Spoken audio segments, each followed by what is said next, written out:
Bismillahirrahmanirrahim. Assalamualaikum warahmatullahi wabarakatuh. Alhamdulillahilladzi arsala rasulahu bil huda wa dinil haq liyudhhirahu 'alad dini kullih wa kafa billahi shahida. Asyhadu an la ilaha illallah wahdahu la syarika lah wa asyhadu anna Muhammadan abduhu wa rasuluhu la nabiyya ba'dah, amma ba'd.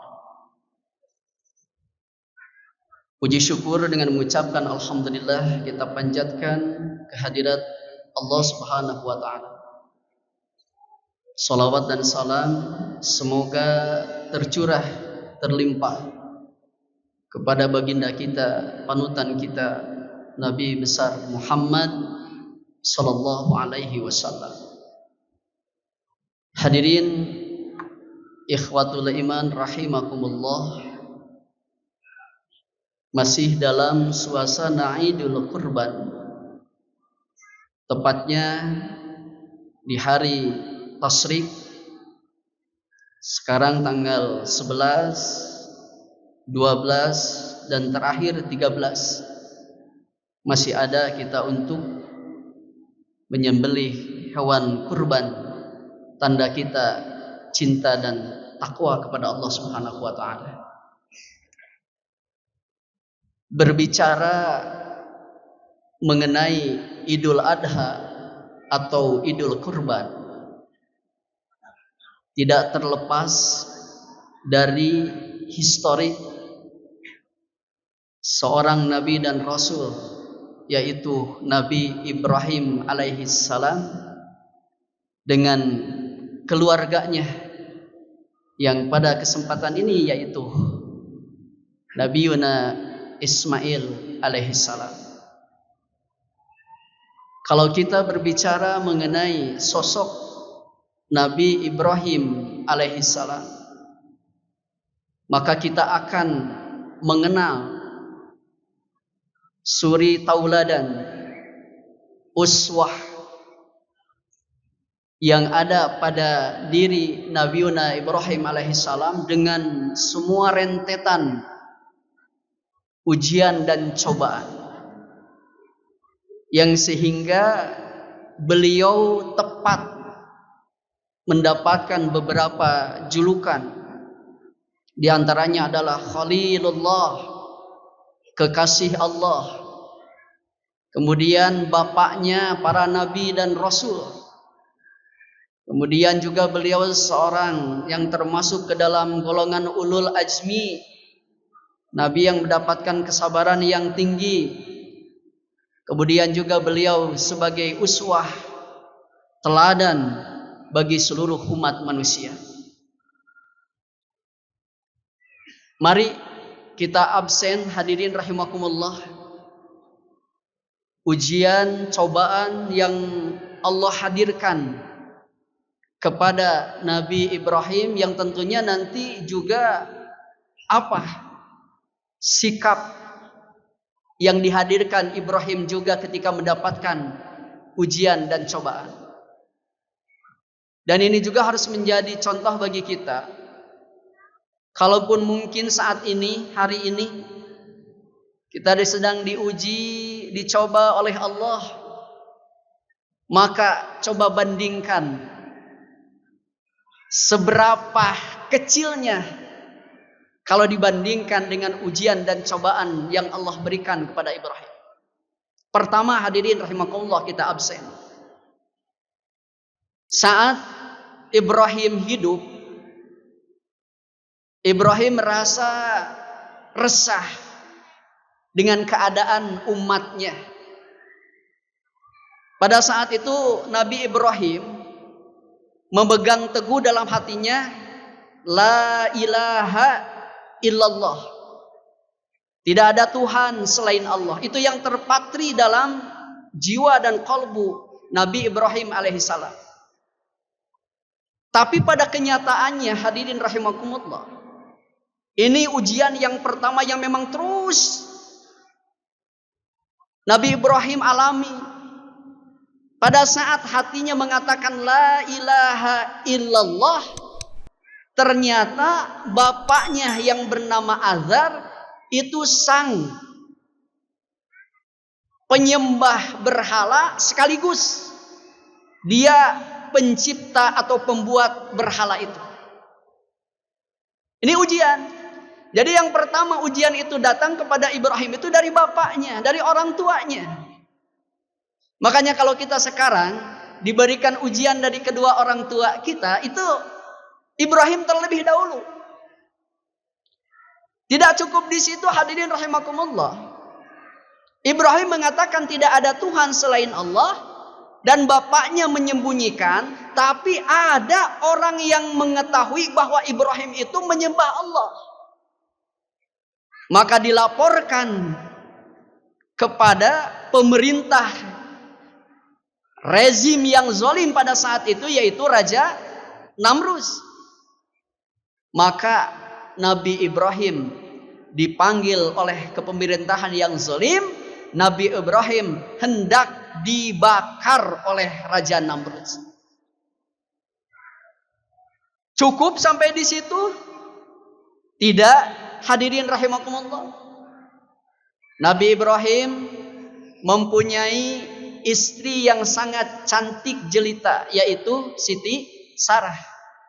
Makanya kalau punya istri cantik, ini juga ujian bagi kita, cobaan bagi kita. Ini dalam suatu tarikh yang namanya Siti Sarah, itu kalau ada lelaki yang memandang Siti Sarah, pasti dia akan suka. Bahkan Raja Mesir pun menggoda Siti Sarah. Akhirnya Ibrahim diusir beserta Siti Sarah dan diberikan pembantunya, yaitu Siti Hajar. Diusir kalau sekarang itu negara Palestina, kalau itu Sam dulu itu. Tidak cukup di situ, hadirin rahimakumullah. Dalam rumah tangganya Nabi Ibrahim, Masya Allah, menunggu seorang keturunan itu lama sekali. Tidak diberikan keturunan oleh Allah Subhanahu wa Ta'ala. Pada saat Nabi Ibrahim mendapatkan kabar, Fabasyarnahu bigulamin halim, engkau akan mendapatkan seorang anak yang sangat lembut, yaitu Ismail dari Siti Hajar. Kembali ujian menerpa Nabi Ibrahim. Ketika lahir seorang bayi Nabi Ismail dari Siti Hajar, Sarah cemburu.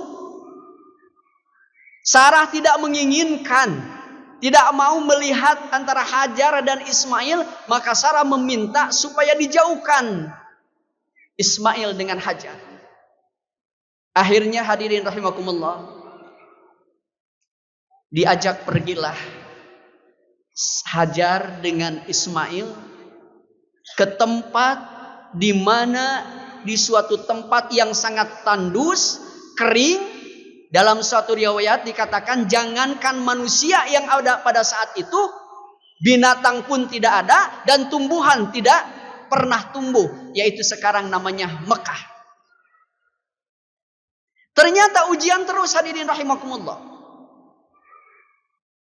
Nabi Ibrahim oleh Allah diperintahkan cukup untuk mengantarkan istrinya Hajar dan Ismail ke tempat itu, dan Ibrahim suruh pergi menemui Sarah. Coba kita bayangkan, bertahun-tahun lamanya menunggu seorang anak, seorang keturunan, tapi tiba-tiba Allah menyuruh supaya Ibrahim meninggalkan istri dan anaknya di suatu tempat yang memang tidak ada makhluk hidup pun pada saat itu. Ditinggalkanlah, hadirin rahimakumullah, Ismail dan Siti Hajar. Kemudian Ibrahim menemui Sarah. Lama waktu berganti. Akhirnya suatu saat Ibrahim kembali lagi ke Hajar, ingin melihat, menengok anak yang sangat ditunggu-tunggunya. Cukup di situ ujiannya. Lama tidak ketemu, baru sehari 2 hari ketemu dengan anaknya Ismail, turun ayat Inni ara fil manam. Kata Ibrahim, wahai anakku, ayah bermimpi supaya menyembelih engkau. Ini bagaimana tanggapanmu? Ini jawaban anak yang soleh, hadirin rahimakumullah, bukan jawaban anak yang salah. Maka Ismail menjawab, wahai bapakku, kalau memang itu perintah Allah, lakukanlah. Insya Allah engkau akan menemuiku ke dalam golongan orang-orang yang sabar. Masya Allah. Dilepaskan semua keinginannya, dilepaskan semua kemauannya, dilepaskan semua oleh Ibrahim dan Ismail. Maka Nabi Ibrahim berkata kepada istrinya, wahai istriku, sisirlah rambut Ismail dengan rapih. Coba beri pakaian yang terbagus dan beri makan biar Ismail kenyang. Siti Hajar bertanya, hendak dibawa kemana anak kita, bang? Aku akan ajak jalan-jalan, kata Ibrahim. Aku sudah sangat rindu.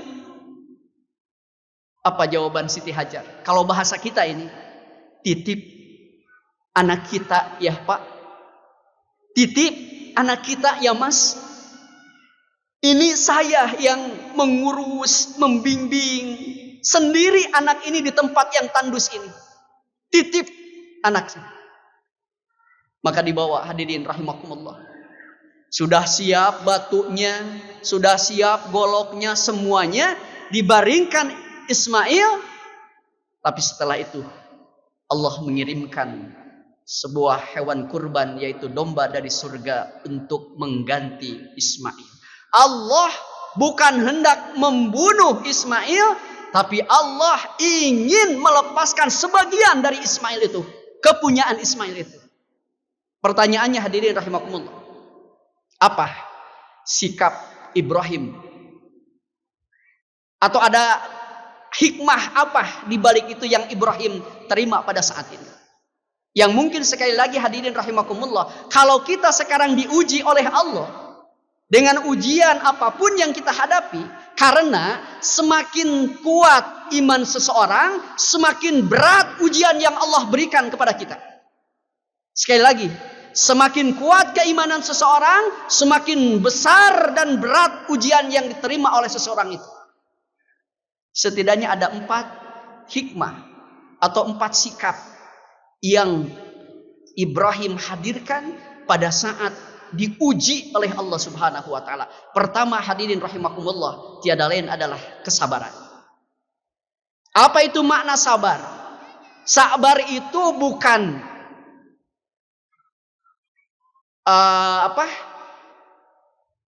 berdiam diri. Sabar itu bukan hanya mengeluh. Sabar itu adalah jalan usaha terbaik kepada Allah. Makanya Imam Ghazali membagi sabar itu ke dalam 3. Pertama, sabar ketika kita melaksanakan perintah dari Allah. Yang kedua, sabar ketika menjauhi semua larangan dari Allah. Dan yang ketiga, sabar ketika kita mendapatkan ujian dan cobaan dari Allah. Kenapa Ibrahim tidak mempan dibakar oleh api? Karena di situ Ibrahim ada kesabaran yang tinggi kepada Allah. Bukan berarti Ibrahim itu hebat jasadnya, bukan. Tapi di situ ada ketaatan yang luar biasa kepada Allah. Makanya api pun tidak mempan untuk dibakar. Sabar ketika kita menjauhi larangan dari Allah. Dengan sabar kita jauhi semua apa yang dilarang oleh Allah. Dan yang ketiga, sabar ketika kita mendapatkan ujian dan cobaan dari Allah. Itu yang pertama. Yang kedua, sikap Ibrahim ketika mendapatkan ujian dan cobaan yang terus menerus, tiada lain adalah dengan ketauhidan beliau kepada Allah. Mohon maaf hadirin rahimakumullah, tidak ada tempat, tidak ada seorang pun yang kita bisa bersandar kecuali hanya kepada Allah Subhanahu wa taala. Mohon maaf kalau sekarang Bapak dan Ibu, Bapak masih menganggap, Bapak yang bekerja masih menganggap bahwa kantorlah yang bisa memberikan sesuatu kepada Bapak. Kalau Bapak hari ini seorang pembisnis masih menganggap bahwa bisnis Bapak itu bisa segalanya. Tidak. Semua adalah titipan dari Allah Subhanahu wa taala. Makanya kata-kata la ilaha illallah. Tidak ada tempat yang kita sandarkan hanya kepada Allah. Itulah Ibrahim. Bukankah ketika kita dilahirkan, kita dibacakan kalimat thayyibah la ilaha illallah? Bukankah ketika kita mau meninggal, kita diucapkan kalimat la ilaha illallah? Tidak ada Tuhan selain Allah. Yang ketiga, hadirin rahimakumullah, tanggapan yang Ibrahim hadirkan ketika Allah memberikan ujian dan cobaan, tiada lain adalah keikhlasan.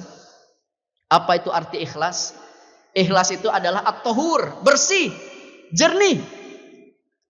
Kalau kita tidak ingin kecewa, maka jangan sampai kita memiliki semua itu. Kita semua yang hadir di sini adalah Ibrahim. Dan Ibrahim itu punya Ismail. Kalau hari ini Ismail kita ini adalah pangkat dan jabatan. Kalau Ismail kita ini adalah harta benda. Kalau Ismail sekarang ini adalah sesuatu yang kita cintai dan kita sayangi, maka Allah bukan ingin membunuh Ismail, tapi Allah ingin sesuatu dari yang kita cintai. Masa kita tidak mampu berkorban setahun sekali sapi dengan harga 3,5 atau 3,7? Masa kita tidak mampu untuk mengeluarkan kurban domba yang harganya 3 juta atau 3,5? Bagaimana kalau Allah meminta Ismail dari kita, anak kita? Untuk itu hadirin rahimakumullah, harta itu ada 3. Pertama, harta yang dimakan itu ujung-ujungnya adalah jadi kotoran. Yang kedua, harta itu adalah simpanan. Ujung-ujungnya itu akan menjadi rebutan ahli waris. Kalau ahli waris kita tidak soleh. Dan yang ketiga, harta itu adalah yang disodakohkan, yang diamalkan. Inilah yang akan menjadi teman sejati kita nanti di alam kubur. Makanya di dalam Al-Quran Allah berfirman, orang-orang yang ketika banyak harta di dunia, tapi dia tidak mengamalkan, tidak dibelanjakan di jalan Allah, maka orang itu berkata, laula akhartani ila ajalin qarib. Seandainya ya Allah, aku dikembalikan lagi ke dunia barang sebentar saja, semenit saja. Untuk apa coba? Bukan untuk puasa, bukan untuk sholat, bukan untuk haji. Fa'asodak, ya Allah, aku ingin bersodakoh. Aku menyesal ya Allah, selama di dunia aku tidak berkorban, selama di dunia aku tidak berwakaf, tidak bersodakoh ya Allah, kembalikan lagi ke dunia. Maka pada saat ini masih ada waktu hadirin rahimakumullah. Tanggal 12, tanggal 13 kita berkorban. Kita sisihkan Ismail kita sedikit. Dan yang keempat hadirin rahimakumullah, sikap yang Ibrahim hadirkan ketika diberikan bertubi-tubi ujian dan cobaan adalah sikap kesyukuran kepada Allah Subhanahu wa taala. Nah, momen Idul Adha, Idul Fitri, Idul Kurban ini adalah momen kita bersyukur kepada Allah. Apa kata Allah? Inna a'tainakal kautsar. Fasholli li rabbika wanhar. Inna syani'aka huwal abtar. Al-Kautsar itu adalah nikmat yang sangat istimewa. Nikmat yang sangat besar Allah berikan kepada kita. Lalu mau Allah itu apa dari kita? Cuman 2, hadirin rahimakumullah. Fasholli li rabbika. Salatlah. Kemarin kita salat Idul Adha. Yang kedua adalah wanhar, berkorbanlah. Ini adalah bukti bahwa kita bersyukur kepada Allah Subhanahu wa taala. Makanya dalam sebuah hadis qudsi, antara syukur dan sabar tidak bisa dipisahkan. Apa kata Allah dalam hadis qudsi? Barang siapa yang bersyukur akan semua nikmat dari Allah dan bersabar akan semua musibah dari Allah, tidak bersyukur, tidak bersabar, maka apa? Keluar kamu dari kolong langit. Cari Tuhan selain aku.